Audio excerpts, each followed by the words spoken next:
మన ఊరి పందెం కొట్టలో ఎద్దు రంకెలేస్తుంది అంటే దాన్ని పెంచినోడి ఆనందం అంతా ఇంత కాదు, ఆకాశాన్ని అంటుకుంటుంది. ఇన్ని సంవత్సరాలుగా వెలవలబోయిన ఈ పందెం కొట్టకి ఇప్పుడే కొంచెం కళొచ్చింది. బ్రో ఎవరు బ్రో వాళ్ళంతా? కుప్పలా తిన్నదంతా ఎత్తుపడేస్తున్నారు. పందెం కట్ట రెడీ చేస్తున్నారు. అరే గేట్ కనబట్లేదు. అయ్యో ఇప్పుడు ఎందుకు బ్రో ఫీల్ అయ్యావు? ఇంకో విషయం, నిన్న పంచాయతీ ఆఫీసులో ప్రెసిడెంట్ కనపడలేదు. ఎక్కడికైనా వెళ్ళి దాక్కునుంటాడులే. ఇంత చేసిన వాడు అంత తొందరగా అన్ని వదిలేసి పారిపోడు. శత్రువుని నేరుగా ఎదుర్కోవడానికి వాడు కర్ణుడేం కాదు, శకునివాడు. దాక్కునే దాడి చేస్తాడు. చెప్పింది నిజమే.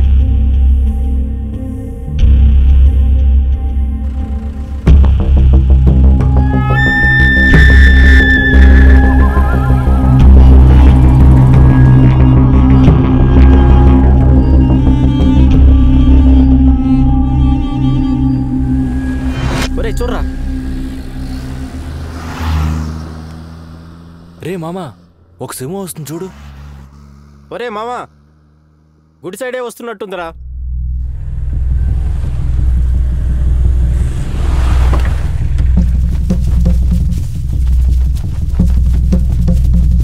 ఏంట్రా ఎద్దు ఇక్కడ లేదు? రే అటు సైడ్ ఉందేమోరా, త్వరగా రండిరా, త్వరగా రండి. అక్కడ ఎవడో ఉన్నాడు, వాడిని వదలకూడదు.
వచ్చినప్పటి నుంచి ఒక్కోటి తెంపుకుంటూ వస్తుంటే అప్పుడే నిన్ను వేసేయాల్సింది.